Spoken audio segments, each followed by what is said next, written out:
Welcome to today's session on nonprofits and elections. I'm Nancy Lee, the Executive Director for Habitat for Humanity South Carolina. I serve on the Advocacy Allies leadership team, facilitated by JP McLear and chaired by China Phillips with Sisters of Charity Foundation of South Carolina. China is unable to be with us today, so I'm speaking on behalf of our leadership team and welcoming you and thanking you for taking the time to be a part of this discussion. Certainly, Advocacy Allies is near and dear to my heart as nonprofits are getting more in the field of advocacy efforts and understanding the importance of legislative work on our communities, on our organizations, and the missions that we serve. Certainly, this year has been a prime example of that with work through the Parental Leave Act, of work that we're seeing with the South Carolina Fair Lending Alliance, certainly Ren's recent work at the State House with ARPA consideration, Nonprofit CARES Act, and the list goes on and on. So as we're approaching, or really in the middle of this election season, today's conversation is a very, very relevant topic that is important for all of us to understand. You know, as we're focusing on advocacy, where do we really fit in with elections? What can we do? What can't we do? We are fortunate today to have with us a brilliant speaker from Bolder Advocacy and Alliance for Justice, Mr. Tim Mooney. He is senior counsel at the program Alliance for Justice, and he has spent time as well with the Citizens for Responsibility for Ethics in Washington, D.C. He is an attorney, having received his JD from Pace University School of Law. And I don't know about the rest of you guys, but certainly when I'm asking questions about what I can and can't do, the first person I want to go to is somebody with a legal background and specific experience with working with nonprofits and advocacy efforts. So this is a unique background. We're grateful to have him with us today. Again, on behalf of Madeline and Jamie Moon, we have 13 members of the Advocacy Allies leadership team. I just want to say thank you to everybody. And I'm going to hand it over to Sally with Blackballed, who is one of our beloved Advocacy Allies supporters. Thanks, Nancy. Hello, everyone. My name is Sally Ehrenfried, and I lead government relations for Blackballed. It is a pleasure to be with everyone today. Just a little bit of background. I am a former Together SC board member and also a member of the Advocacy Allies leadership team. So it's great to be with everyone. You know, Blackballed is really pleased to support the work that the Advocacy Allies is doing across the state. And we believe very much that nonprofits need to have a voice in these conversations. You all provide such great insight, not only to what you do with your own organizations and how you serve your communities, but also the broader implications of the nonprofit sector and how it impacts our state overall. And that is really valuable information that you can use to help educate our lawmakers, you know, from the local to the state to the federal level. So really pleased to be with everyone today. Can't wait to hear what Tim has to say. And with that, I am going to turn it over to GP. Hey, thanks, Sally. Thanks, Nancy. And Tim, I'm getting ready to turn it over to you. If you want to go ahead and start sharing your screen, I will kind of give a little bit of housekeeping for folks. Please put your questions in the chat, and we will particular put a Q in front so that we know that you're asking that for Tim and or someone from the team. We'll start with Tim, and then after Tim concludes, we also have John Tynan of Conservation Voters of South Carolina, another member of our leadership Advocacy Allies leadership team, who's going to give a little bit of an on-the-ground perspective of what it looks like here in South Carolina to do this kind of work, but in particular, the uniqueness that they have with a C4, just so folks who maybe either have a C4 or are thinking about one, or just have a C3 and want to understand where those lines of demarcation, what they look like on the ground. John's going to help kind of provide that overview for us.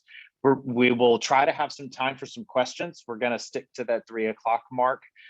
So please be sure to put those questions in the chat, and we can, if we run out of time for solid answers for all of them, we will get that out to you in a follow-up. We'll also be sending this recording as well as other resources that are offered by Bolder Advocacy and Alliance for Justice in a follow-up email as well. So Tim, I'm going to turn it over to you and let you take this, captain this ship for a while. Thank you very much. Thanks, everybody, for joining today. Since we have a tight time frame today, we'll dispense with the pleasantries other than to say it is always awesome to talk to folks in South Carolina. I'm always super happy to do that. So anytime you all have me, I'm happy to do this. I'm going to roll through this deck. Again, please feel free if you've got questions, you can ask them at any time in the chat box. I think we've got some time to talk about or to answer questions down the line here. On the screen that I have right now is what we always call inside my organization, the chart. The chart is a way to introduce to everybody all of the different types of tax-exempt organizations that are out there. We're not going to talk about a couple of the columns today until the very, very end of things, in which we will be, John will be talking a little bit more about what C4s can do. We have a ton of resources at Bolder Advocacy for C4s as well. Today, I'm going to talk mostly about us C3s. Alliance for Justice, my organization, is a C3.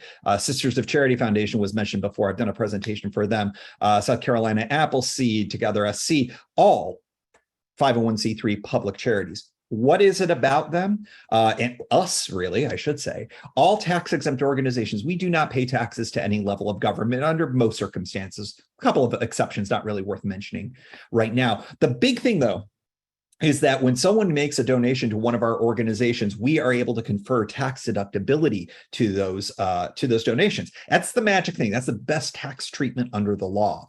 And if there's one thing I've learned practicing law in this area over the last few decades, is the better your tax treatment, the more restrictions we see on advocacy. Now, I'm one of the types of lawyers that I've been told is kind of rare. I like to say yes more than no.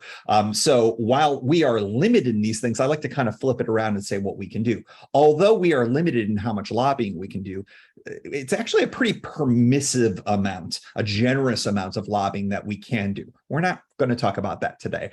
We can talk about that some other time if you would like. The box that we're really going to be focusing on over the course of the next half hour or so is what we can do around election season.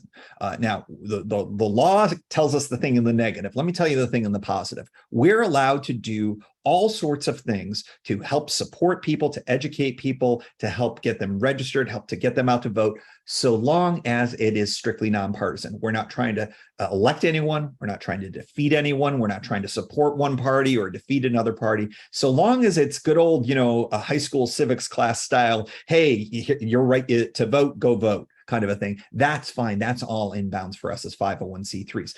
The reason is because now I'm going to have to talk about the negative. Tax law says that if we ever do cross that line, if we do show support or opposition to candidates, we run the risk of losing our tax treatment. And we, of course, don't want that at all. Other types of nonprofit organizations, they can do a lot more. And the reason is they don't have that great tax treatment that we have, the ability to confer tax deductibility to donors. If you don't got it, you can do a lot more. You can get more involved in elections. You can support or oppose candidates. And I think John's going to talk a lot more about what C4s can do later on in all of this. For the rest of us, for 501c, if all you're doing is focusing in on 501c3s, or if you're a C4 focusing in on nonpartisan work, which many, many do, what is it that you can do? Well, I mentioned it, but let's get a little more specific here. You can engage in nonpartisan voter education work, get out the vote efforts, voter registration efforts, voter protection efforts, poll monitoring, any of those types of things, so long as you're not trying to get someone elected. So what's the messaging going to look like? A lot of that kind of classic League of Women Voters style, vote, register to vote online, exercise your right, that kind of type of thing. Every vote on every issue, on every level, from every person counts. That's the kind of messaging we hear. Nothing that even remotely looks or feels, or as one of my colleagues who used to describe this, smells like, gives an aroma of partisanship. So long as it doesn't have that, then we're in the clear, and this is the type of efforts that we can engage in. I like to describe this in a way visually for those of you who can see the screen. Yeah, because this rule comes in the negative, I like to try to flip it around and talk about it in the positive. Although the rule is bounded by the negative, you can't support candidates, you can't oppose candidates. Picture those as guardrails on a road, because that's what ends up defining the road that we're allowed to drive on. That is the nonpartisan activity. We just need to make sure as we're driving on this road, where there's plenty of room to maneuver, that we don't bust through one of those guardrails and either end up on the side of the mountain or in the river, based on my stretch of a metaphor here, shall we say. The cartoon that is appearing on your screen right now is sort of a rough description of my law practice over the last 20-ish or so years. There's one person who's sitting there holding a magic 8 ball that is the size of a beach ball, but we're going to go with it here. That person says, hey, this magic 8 ball just keeps saying it depends. The person behind that person says, oh, that's the special lawyer's edition.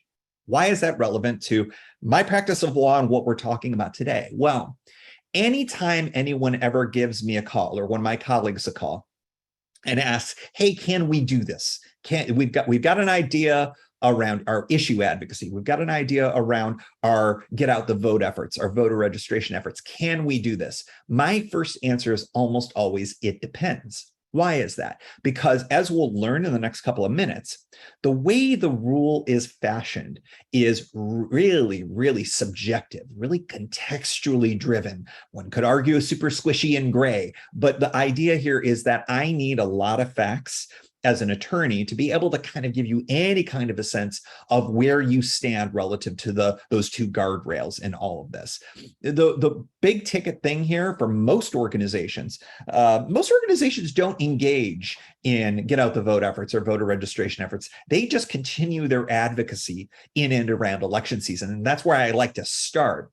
But because of this rule, you've got to kind of go back to basics. You can't do anything in your issue advocacy that even looks like it even remotely supports or opposes a candidate, because that could look like code that you're trying to suggest through your talking of the issues that you're supporting a particular candidate, or you're saying, hey, wink, wink, nudge, nudge, go vote for that person over there. So you can continue that issue advocacy so long as you keep it away from that type of look and feel. And the way this all works is through something called a facts and circumstances analysis. Now, this is something, and if there are lawyers in the room, you're all kind of shaking your heads because you may remember all this from law school. Facts and circumstances analyses are not unique to this area of law, but when we stumble upon them as lawyers, we kind of shake our heads and mutter a lot. Most laws are kind of like, you got A, you got B, you got C. Well, then whatever that law is regulating, it happens. In a facts and circumstances analysis, you get a laundry list of factors that you have to weigh. And the person who ends up enforcing the rule gets to make all of the decisions about how much to weigh these various factors all at once. In this case, that's the IRS. And it ends up being a really subjective type of thing. There are very few bright lines involved here. One other thing that I want to mention with this is that these factors that you see on the screen perhaps here, they don't necessarily hold themselves. They're not written in stone. They will ebb and flow depending on the circumstances surrounding them. Let me give you an example here. The first two that you see at the top of each column, on the nonpartisan side and on the partisan side, the IRS takes a look at whether or not you're communicating anything about candidates or elections. If you're not mentioning those two things, well, then the IRS says, no, it's much more likely that it's a nonpartisan communication. But if you do refer to candidates as candidates, it's much more likely that your communication is partisan. But of course, that's not always true. I just got done telling you that you're allowed to do nonpartisan voter registration, nonpartisan voter education efforts. Well, of course, you're going to mention candidates. Of course, you're going to mention the election. So context really matters here, even within the facts and circumstances analysis. What else is important in this look-see here by the IRS? What is the thing that's driving your communication? If it's something other than the election, let's say there's a bill before the state legislature that you're active on and you're communicating around the issues around that piece of legislation. Well, the factor is external to the election. So the IRS says, well, an external factor, that means it's much more likely that that's a nonpartisan communication. But if you're talking about something because of the election, well, it's much more likely that what you're talking about is partisan. But again, context matters. We're allowed to do things that are nonpartisan voter education pieces, nonpartisan voter registration efforts. Of course, the timing of our communications on those things are very much driven by the election. So again, context overrides the analysis sometimes. The IRS is really interested, especially when you're talking in an election context. They tend to think that if you're talking about one particular issue and giving your sense of it, you're weighing in on the issue, that tends to be much more possibly to be partisan than if you are presenting a broad range of issues, and better yet, a broad range, multiple issues where you're not suggesting a correct position on that. If you do something that's more a broad range of issues, not suggesting a correct position, that's far more likely to be considered nonpartisan than comparing your point of view on an issue with what the candidates are saying. That's way more likely to be not only just partisan, but well over the line partisan, using the issues as kind of code to suggest one way or the other which candidate you prefer. One of the other things that I think is really important in all of this is talking about wedge issues. Now, back when they wrote all of these rules back in the 1970s for many of these things, wedge issues were uncommon, where things didn't cleave along partisan lines as well. Well, fast forward to 2022, it seems like whatever issue you're looking at, it's D's on one side, R's on the other for many, many of these issues. That doesn't mean that you can't talk about issues that split along partisan lines like that. It's just another factor that you have to consider in your analysis whenever you do raise it. It is considered a little bit more partisan, so you have to factor that all in to how you speak. You may have to be a little bit more circumspect in how you present an issue if it is on a topic that is considered a wedge issue. So these are all of the various things that the IRS looks at. No one factor is more important than another. Generally speaking, context matters much, much, much more than anything else. If all you remember from all of this is a couple of things, some communications become riskier the closer you get to an election. When I have more time to spend, I'll tend to use examples to show how a tweet that you put out in February of an election year on an advocacy issue is a perfectly fine, no issues, green light kind of a tweet. But if you put that same tweet out word for word on Halloween of an election year, that same tweet could be a red light, could be a problem, just based on the timing. Timing and context matters an awful lot. The one thing that does not matter is your intent. The IRS does not care if you didn't mean to support or oppose a candidate. They only care if it looks like you have supported or opposed a candidate. So context matters and intent does not. So let's go to, again, I'm the type of lawyer who likes to say, yes, let's talk about what can you do around elections. Well, we're going to circle back to issue advocacy again, because like I said, many of you won't necessarily consider getting involved in get out the vote activities or voter registration activities, but I'm going to actually try to get you to do some this year, because there are a bunch of these types of things that you can do with very little effort, with very few resources or very little time. You can still get involved in all of this. We'll talk about that in a moment. But issue advocacy is something that we do off election years as much as we do on election years. Here's some best practices for you.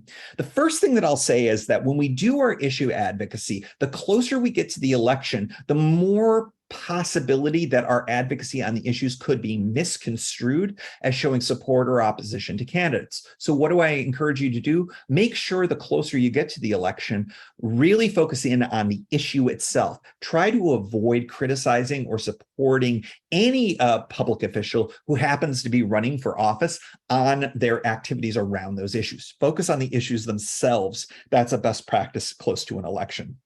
You also want to make sure, because the IRS really hates this and they put it in writing, so you know they hate it, that you don't ever want to use issues as code to talk about someone who's running's qualifications or lack of qualifications for running for a particular office. The IRS particularly dislikes that and has been on record for that for decades. That's something you want to avoid big time. One thing that I would recommend, now I can't point to a law, I can't point to a revenue ruling or regulation that says this, but I think that en masse, in general, the way the IRS uses the facts and circumstances analysis, the way that it enforces these rules, I would recommend this. Your issue advocacy and your voter engagement work, you can do them both during election season, but I do not recommend combining them for many different reasons. If you just go back and look at those factors, when you mix issue advocacy with voter engagement work, get out the vote, voter registration, whatever, that weird alchemy could make it look, not always, but could make it look like you're using the issues to try to influence the election. Again, you're using the issues as code to suggest whom to vote for. So that's why I say a good best practice situation is separate those things out, tease them out. If you're going to do both, just do them separately as a best practice. One thing that I mentioned before is timing is a real important thing. The closer you get to an election, you really want to try to find ways in your communications, especially your issue advocacy, to remove references to anyone who's running for office. There are lots of different ways. Let's say you've been critical of a particular office holder for how they are on an issue that you care about as an organization, and you've been hammering them for the last year or 2 years or 4 years or however long. And as you get closer to the election, they're up for re-election. Well, one thing that you could do is you could still champion your point of view on the issue. Just start to not mention their malfeasances.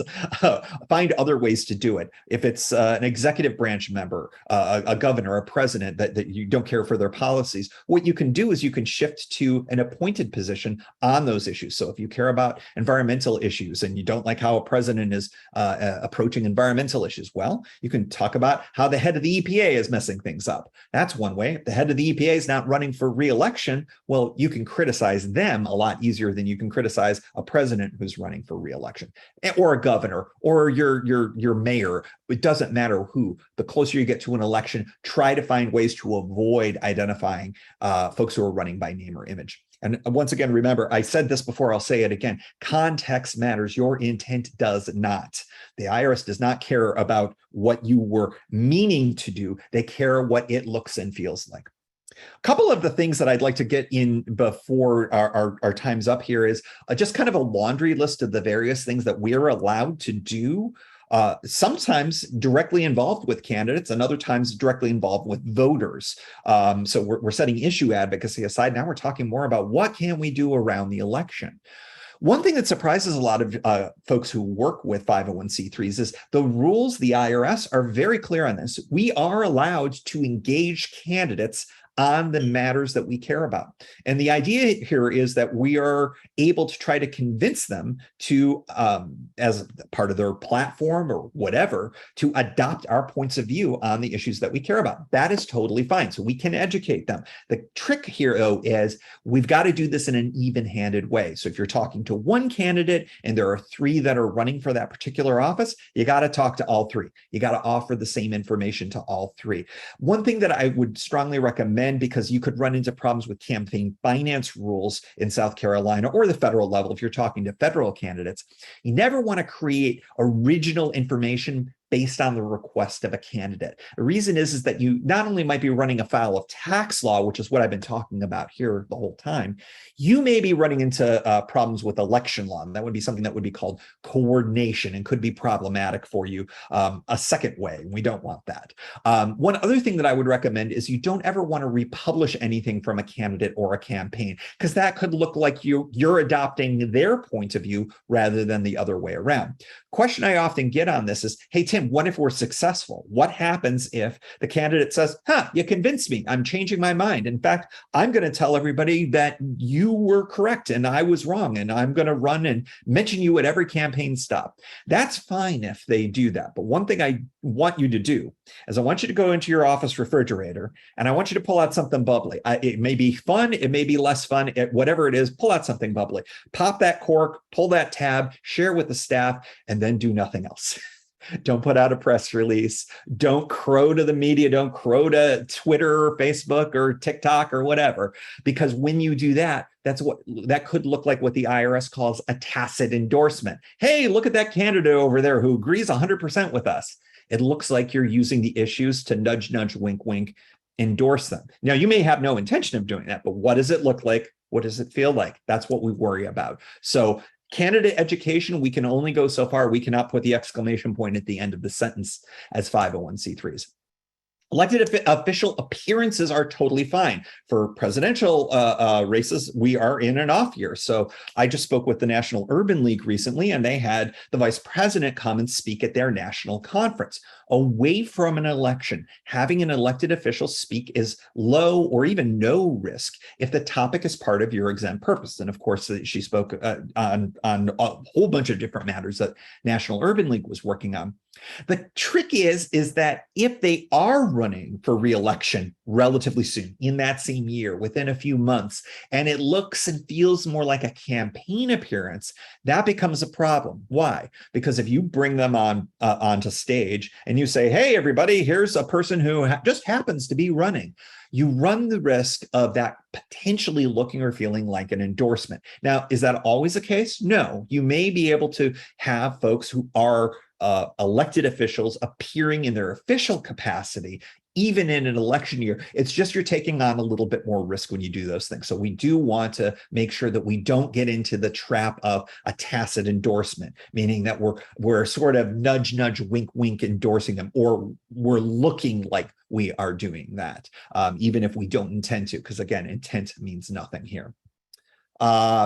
Other things that you can do, and of course, these are things that I think that you probably think of the most when it comes to election year voter engagement work, voter registration work. Now, I know the League of Women Voters of South Carolina have been very, very active on a variety of issues recently, but they, of course, are super active when it comes to voter registration, get out the vote efforts, things along those lines. Many of you are as well. What's the key here? Well, make sure that whatever you are doing, even if you are acting in really political circles on legislative matters, on advocacy around issues, when it comes to this stuff, we put the politics aside. We're not pro one party or another, pro one candidate or another. So in this case, check your voter registration at scvotes.gov. You have plenty of time now to correct any problems, but it could be difficult to fix on election day. So help be a public service to your constituency. I want to circle back to something that I talked about before. You may have never done any kind of voter engagement work,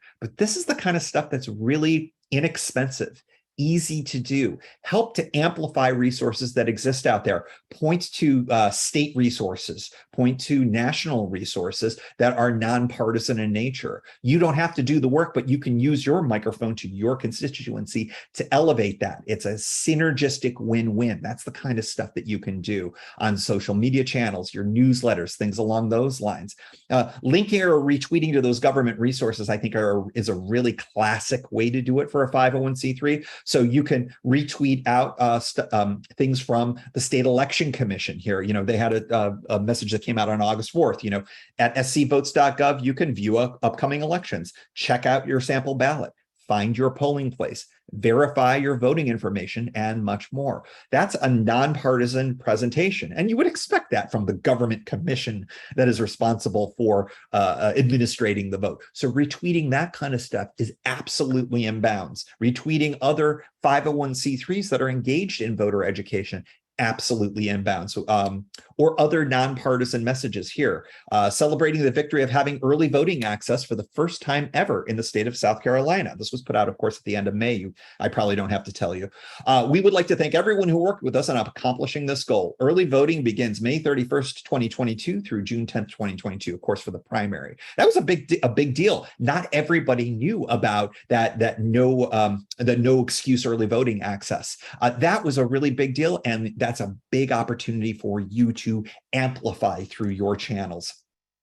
Other opportunities for nonpartisan get out the vote efforts. This is trying to get people, once they're registered, to exercise their right to vote. So it could be something as, again, linking to nonpartisan resources, you know, linking through to Vote 411, informing voters who are the most informing voters that what their role is in the upcoming election. LDF amplifying the work of League of Women Voters of South Carolina about the no excuse in-person early voting. This is all towards, hey, everybody, you have more ability to get out and vote.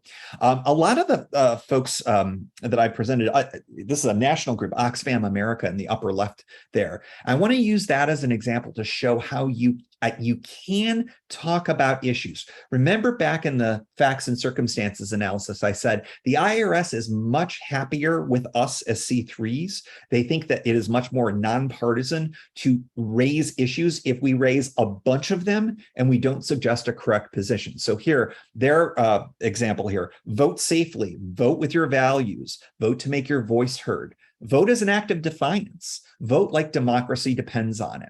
Now, all of those things brought up issues, of course, but did they suggest a correct angle, a correct position? Did they nudge you to vote for an R or a D or a very specific particular person? No. Even the imagery that you see there, there's a plant. Is that they're pro-environment or that they support farmers? The virus, is that, I think that's a virus. It's a spiky ball, which I presume is a virus. Is that talking about healthcare, COVID, something else? The raised fist can mean a lot of different things in a lot of contexts. In the civil rights movement, it means one thing, and the labor movement, it means another. It can talk about unity. It means a lot of different things to a lot of different people. The equality equal sign can mean equality in any variety of different places. So broad range of issues, multiple different ways of looking at it, doesn't suggest a correct position. That's a great use of issues if you want to raise issues without running into the issue that I talked about before, where your issue advocacy can sometimes look like you're putting a thumb on the scale. Coming up, I think, is becoming more important for 501c3s these days. Voter protection, poll monitoring, poll working. We've seen folks work in the polls in a nonpartisan way since well before I was born. Poll monitoring is becoming more of a thing, voter protection more of a thing, making sure that when people go and exercise their right to vote, their legal right to vote, their constitutionally protected right to vote, that their votes get counted. It can be something as simple as a reminder to your folks.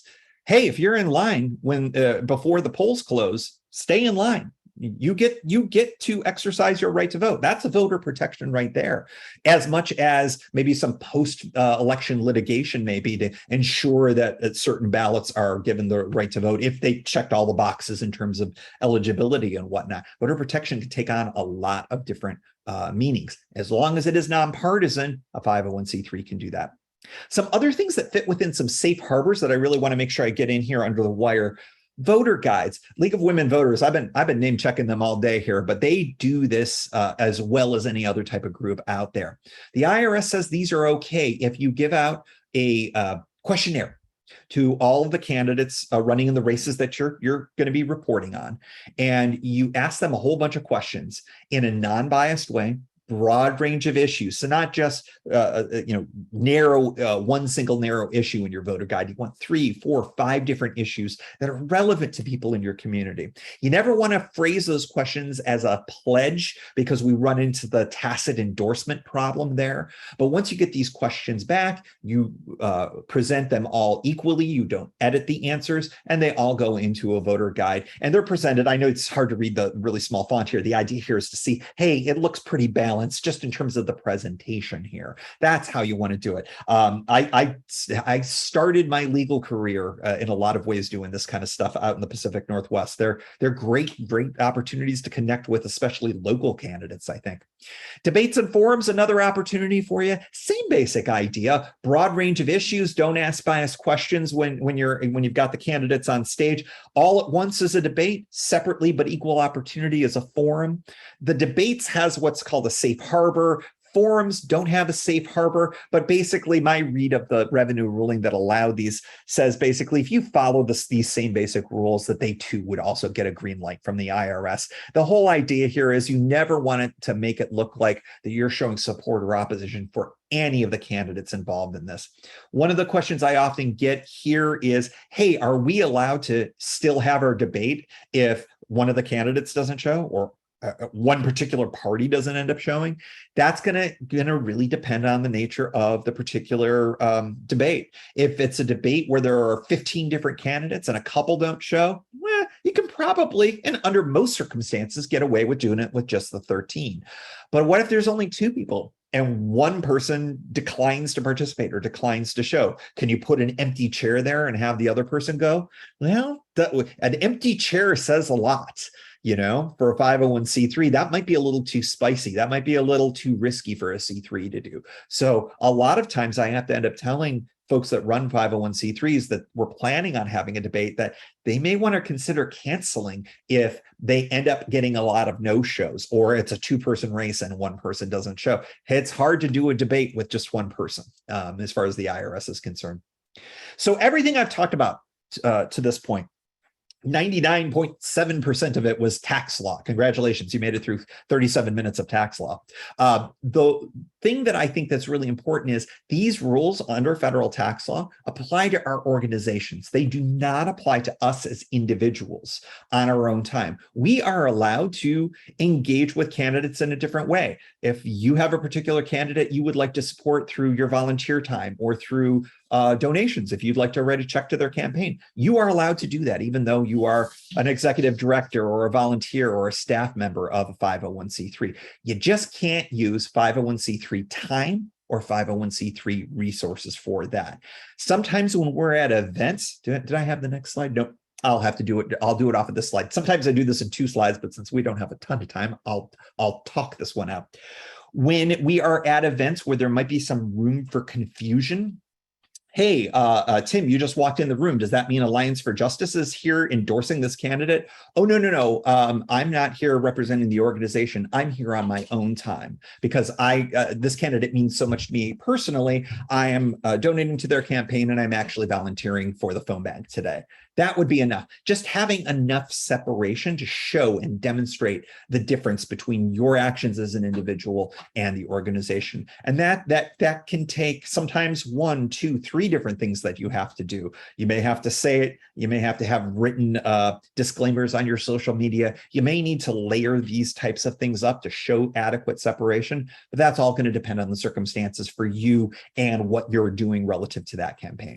So a few resources for you in our final minute together before we turn over. The reference guide that is free and available for you on our website is called The Rules of the Game. That goes into way more detail than I'm able to go into today, but it's really, really helpful on all of the variety of different things you could do regarding issue advocacy and voter engagement. We also have some South Carolina specific resources as well. They're not so much on the campaign finance related things. They're more on lobbying related activity and things along those lines. You can find that all at bolderadvocacy.org. If you are not tired of hearing me speak at this point, I am one of the people on our podcast, which is also coincidentally called Rules of the Game. We do talk about the types of things that you can do as 501c3s and preview 501c4s as well. So check that out wherever your podcast is casting. We'll go with it. Anyways, that's it for me today. I'm going to pass it on to, I believe, John next. But you're going to get this slide deck. It's got our phone number. It's got our email address. If you've got questions after the fact, you can feel free to reach out to us. It's not just me in the DC office. I've got colleagues in DC, Texas, and California, but we are happy to answer any of your questions if you got them regarding anything having to do with advocacy for your organization. So please feel free to take advantage of that. All right, now for real, I'm passing the baton to the next person. Thanks, Tim. For those who have questions still, we're going to try to get to those at the end. And if not, we're going to be sure to see if we can get you some answers in the follow-up email. So just want to let you know that. John Tynan, Conservation Voters South Carolina, is here to talk a little bit more about what this looks like on the ground in South Carolina with the work that they do across the state. John, I'll turn it over to you. Hey, thanks, GP. Can y'all hear me? You are good. Great. Perfect. I really appreciate Tim and all he shared, especially I tend to seek out attorneys that say yes as opposed to no. So I appreciate finding another one in the world. My favorite story about the attorney we work with is he always starts his answers with, "It depends." And then he also follows that up with, "But I'm going to tell you what I think based on what I know about your risk tolerance." So again, it's going to vary for every organization. I'm very risk comfortable. Some of you out there may not be. So just keep that in mind. I will say Tim is an attorney. I am not. So please do not construe anything I'm saying today as any legal advice about tax issues or anything else. This is solely what CVSC does. If I say something, don't go off and do it without talking to your attorney and make sure you're clear, right? So that's my disclaimer. So we're a statewide conservation organization, and we fight to protect the South Carolina that you love, we love, and how we do it in election years. I really liked Tim's chart that he showed earlier about C3s, C4s, and PACs. And I was like, oh, this is going to play really well because I have our C3 column, our C4 column, and our political action column. So we do education work, we build coalitions, we help elevate common voices for policy issues in the South Carolina General Assembly. That's the left. In the middle, we do through our 501c4, we do advocacy work, a lot of intense lobbying activities. We issue a scorecard and work heavily on legislative issues. And then our political action committee, we endorse candidates for office.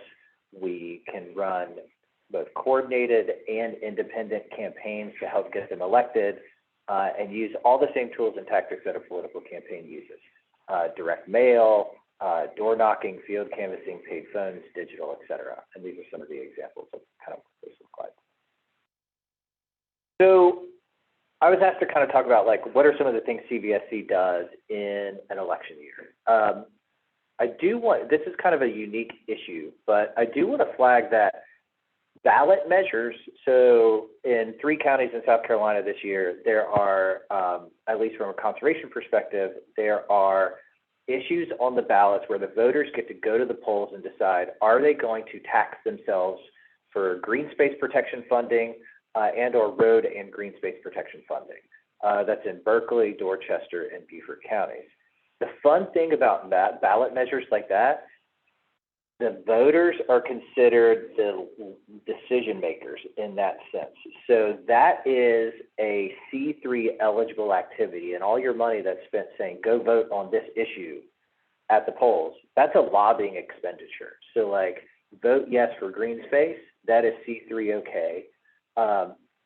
There's a couple flags in that. I've talked to your attorney based on whether or not it is, whether you're saying vote yes, that applies to your lobbying limits. If you're just educating people on what it is, that can be non-lobbying, but you know, there's some specific nuances there. But the point is you can tell people to go vote on ballot measure issues. The other things that CVSC does through our C4 is issue and accountability outreach. So these are a couple pieces. These are direct mail pieces we sent out in past years. Call your senator, tell them to support energy competition. You know, this was a, you know, vote yes on a certain piece of legislation. This is part of what Tim was talking about when he said, you know, your issue advocacy, your issue accountability. And we do a lot of these through our C4 because our C4 leads on a lot of our lobbying. In theory, a C3 could do it, right? But as Tim said, the closer you get to the election, the kind of more scrutiny you're going to be under. So, you know, for example, we have a mail campaign going out that's focusing on a whole lot of lawmakers and saying, call your lawmaker about this issue. It's going to hit at the beginning of October. I could run that through my C3. I'm running it through my C4 just to kind of keep things on the up and up and safe. So if the IRS comes knocking, I'm like, it doesn't really matter. It's just whether it's, you know, what side of my C4 it's on. You know, thanking bipartisan ocean champions, land and ocean champions, same general premise. This was a thank you and accountability piece for their leadership on issues. We sent this out. I will say for C3s in non-election years, particularly these types of things, I've gotten more phone calls about, you know, mailers and things going to lawmakers, either saying thank you or vote this, than I do get, you know, when we send all these email action alerts. So having them have something show up in their mailbox gets their attention a heck of a lot more than just doing it through email. So you can do issues and accountability outreach better for C4s the closer you get to the election. We're still doing that this year. We do debates. We tend to partner with, you know, we partner with the Post and Courier on a couple of our debates. Adding a news media entity both helps get the candidates in, we found, but then also kind of helps just give that, hey, we're not going to be biased in this sense. Again, you know, the closer you get to the election, we like to do this as a C4 or our PAC instead of doing it as our C3. This is kind of some of the stuff we did last year. But again, we do endorsements. So this comes out of our Political Action Committee. What do? We send questionnaires because they're doing it out of our Political Action Committee. It's all environmental issues. It's asking for commitments. It's saying, where are you on this policy issue? And for us, that's a particularly powerful tool because it establishes a very clear expectation of if we're supporting you and when we help you get elected and when you're serving the General Assembly, these are the things we're going to want your support on and want to work with you on. So the strategic policy vision we have for our organization matches what's in our questionnaire that goes out to candidates. A lot of candidates don't do questionnaires. They don't do candidate profiles. They don't fill out things. You can thank all those no tax pledges from decades ago as to why candidates don't fill out anything or put anything in writing anymore. So we do a lot of interviews with candidates, one-on-one, two-on-one, and to just kind of walk through some of those, try to understand who they are and what they're about and where they may be on some of these issues. We also do polling. We do polling to both figure out, hey, what's the current lay of the land, but we also what issues matter. I'm a conservation organization.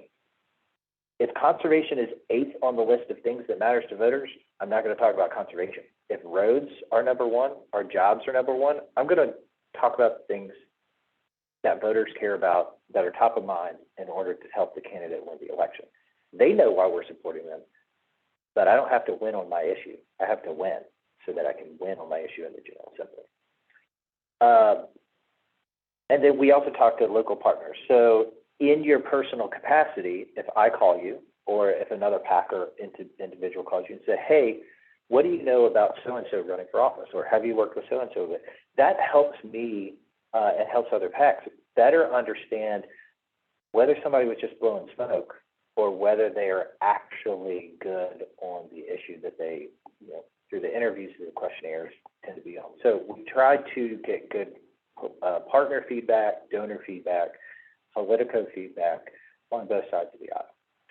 So when we do our endorsements, we look at their conservation record. If they have one, we look at the potential and what they say they were going to do on conservation leadership, conservation support. I flag for a lot of candidates that, I don't need just votes in the General Assembly.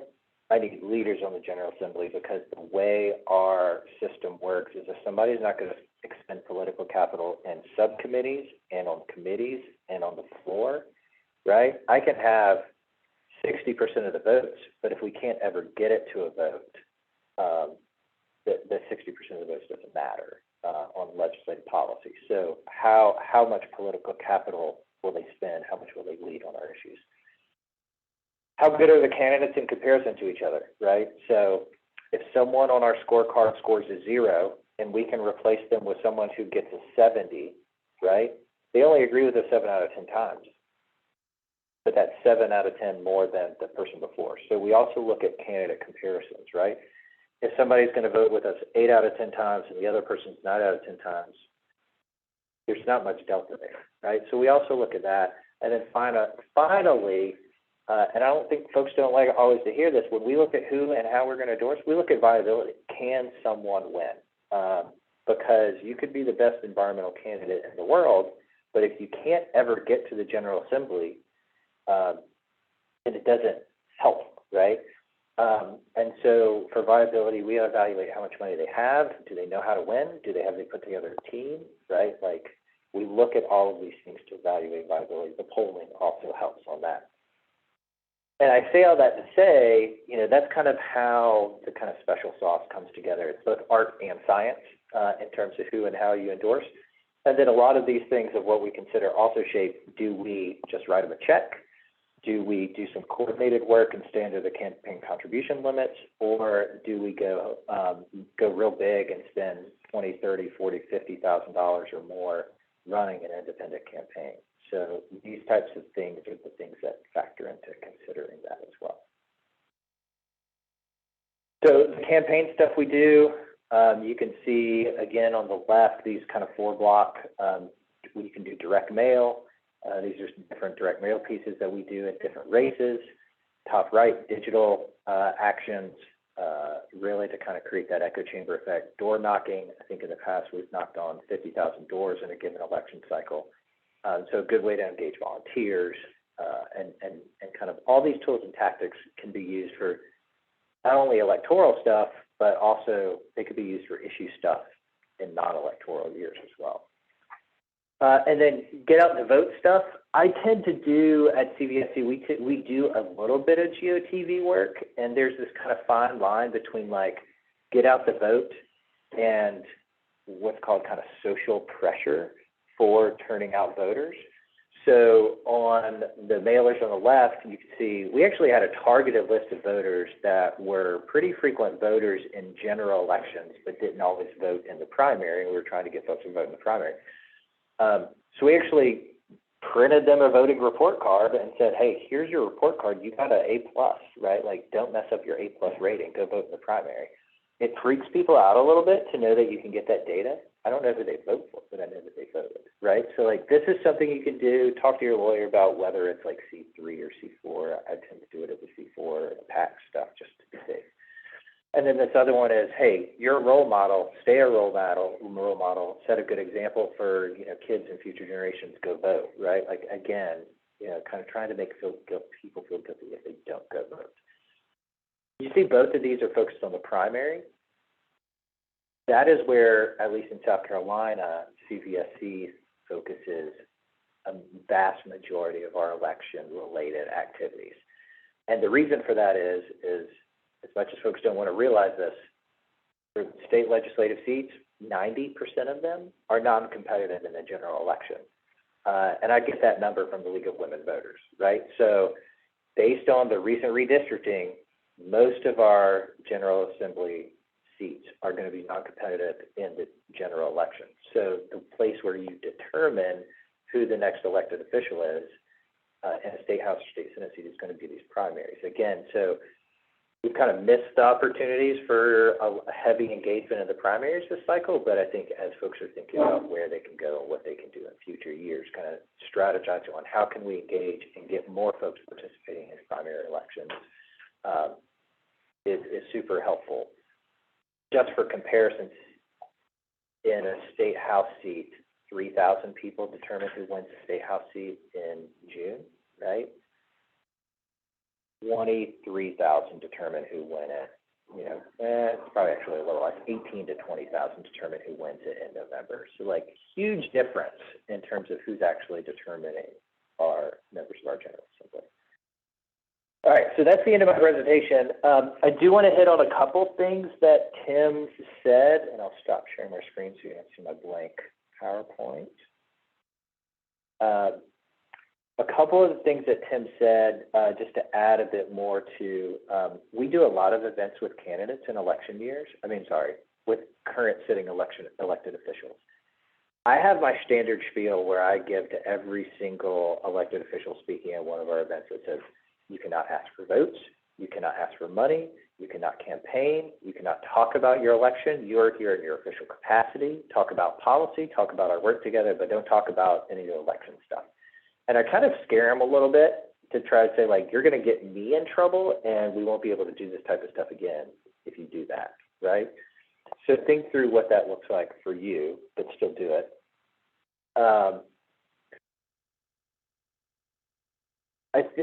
Emphasizing one of the things Tim said, the issues.